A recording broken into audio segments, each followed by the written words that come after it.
Hey, it's Lynn and you're watching The Crying Corner.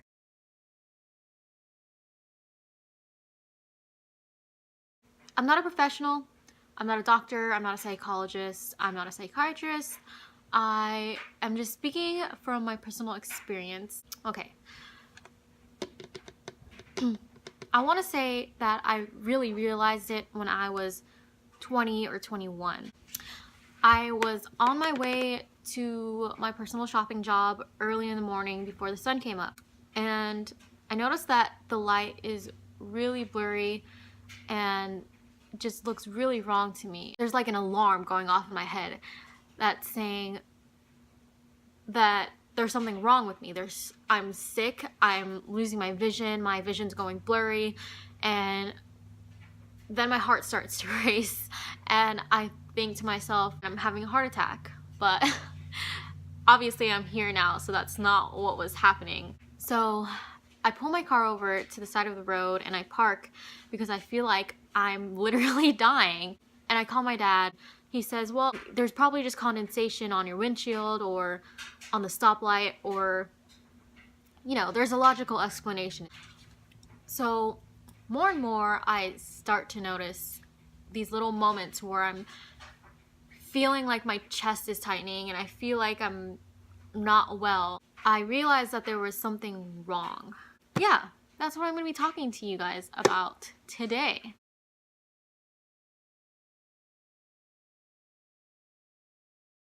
Social anxiety. Where you're constantly worried about how you'll be perceived by others and about your interaction in social settings. Like, I have this really weird thing where I just feel like I'm gonna get stabbed out of nowhere. Even if I'm just at home, I have those feelings sometimes where it feels like something really, really bad is going to happen. I don't know where my brain pulls it from because I'm literally sitting in my house. Anyway, your brain uses prior knowledge to react to situations. Hey, so I didn't really like how I explained this part in the original clip, so I thought that I would just write down in my notes a better explanation for you guys and just redo the clip completely. I know it's a little bit loud, and also I have a huge pimple, but yeah, here's my explanation. Before I was talking about how the brain uses past knowledge, prior knowledge to react to situations. So for example, if I fell down the stairs, my brain would remember that experience and give me signals to prevent me from causing myself bodily harm, which is good because it means that our brains want us to survive. So a healthy brain might take this situation and say, use the handrail, take the steps one at a time instead of skipping steps. But if you have a brain with anxiety, if you have anxiety, your brain will take this like almost to the next level, almost to where it's excessive, and it'll send us signals that may hinder or disrupt our everyday lives. So a brain with anxiety would say, completely avoid all stairs because stairs are dangerous, which is fine if you can take the elevator, but if you work on the second floor of a building, for example, and that's the only way to get up there, you may feel like it's impossible to get to work. Another thing is, like your brain might also take this to the next level and say, if you're not on the ground building of, if you're not on the ground floor of the building, you are automatically in danger. Like, you can't be on the second floor, it's impossible, or, you know, it's dangerous. So the easiest way to cope with this is to learn ways to override our brains and create new thinking patterns, which takes practice. But yeah, that's my explanation. For me, growing up, I kind of showed signs of having anxiety, and I didn't even think about it till more recently. I used to bite my nails constantly because I loved the way it felt. My skin would bleed. I always just thought it was a bad habit. But now that I think about it, it's because I was nervous.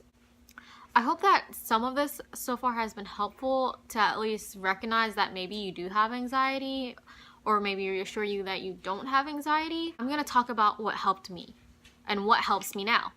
The number one thing that helped me was going to a therapist. Basically just go to a professional to verify that you have the mental illness that you think that you have. In any case, it's very good and very healthy to talk about your mental health, and if you feel like there's something off about the way you're thinking or the way you're feeling. I will do everything in my power to not call. And for a while that just meant that I wasn't making appointments and I wasn't asking questions that I needed to ask. Now that I'm older and nobody's going to do it for me, if I can, I'll send an email or write a letter because I don't like talking on the phone. But if I do have to talk on the phone, what really helps me is to write out what I'm going to say. I would literally call into places and then I would just freeze. So I would hang up. Yeah, that doesn't work. But yeah, calling into places, I usually will have a written statement of the points that I want to get across so that I know for sure that I have something to go back to and look at. There are times when I feel really anxious for no reason, like the times that I'm at home and I feel like I'm gonna get stabbed randomly. And I do my best to try and reason with myself and think to myself, okay, is that very plausible? Is there anyone around for me to get stabbed? I try and break down what my fear is and try to make sense of it. So instead of just letting my thoughts continue on in a negative way, I will make a point of vocalizing my concern so that it doesn't just bounce around in my head constantly and prevent me from moving forward from a situation. Another thing that helps my anxiety is to avoid situations where I know I'm going to be anxious. This means not going to a social event if I know I'm not gonna know a lot of people there, because I'm uncomfortable and I get anxious around people that I don't know because it's harder for me to read them. I don't drink caffeine because it makes me feel like I'm having an adrenaline rush, which isn't good when you have anxiety or you're experiencing a panic attack, because when you have anxiety or you're experiencing a panic attack, your body is pretty much just saying that you're in danger. So that may mean that you feel like you need to run because there's danger coming. So you may feel like you need to evade the situation. So that's that panicked feeling that you get. Or you may feel like you need to hide. Like, that's sometimes my panic attacks aren't like this racing feeling. Sometimes it just feels like my nervous system is slowing down. So in like the primal world, that would be like if you were in danger and you're being chased and you're being chased by a predator and you need to hide. So your heart rate slows down and it feels like you're not breathing because you're trying very hard to be quiet and not make any noises. Yeah, and it might feel like you're stuck. Yeah, I get that feeling a lot. But what I do when that happens is I try to yawn. And what that's doing is telling your body that, and telling your nervous system that it's okay and that you're not in danger.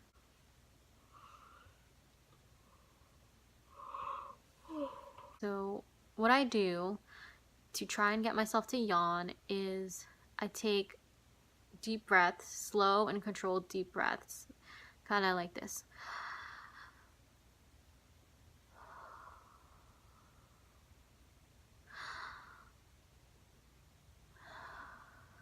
So you kind of want to hold your breath a little bit, let it go slowly, and then your goal is to yawn. Another thing that I do is what is called a grounding method, and you use your 5 senses to try and ground yourself in the situation. What do you see? What do you smell? What do you taste? What do you hear? And what do you feel? Another thing that really helps me is to write, because I feel like there's always so much going on in my head because I have anxiety and because I'm constantly worrying. So if like you are a person who just happened to stumble on this video, you can leave a comment below and I will definitely respond, and I will be genuine in my response, because I know that it sucks to feel like you're just an anxious wreck all the time. Anyway, I'm just gonna leave it at that. I hope that you have a wonderful day, evening, night, whatever it is, wherever you are, and I hope to be seeing more of you and that you'll be seeing more of me.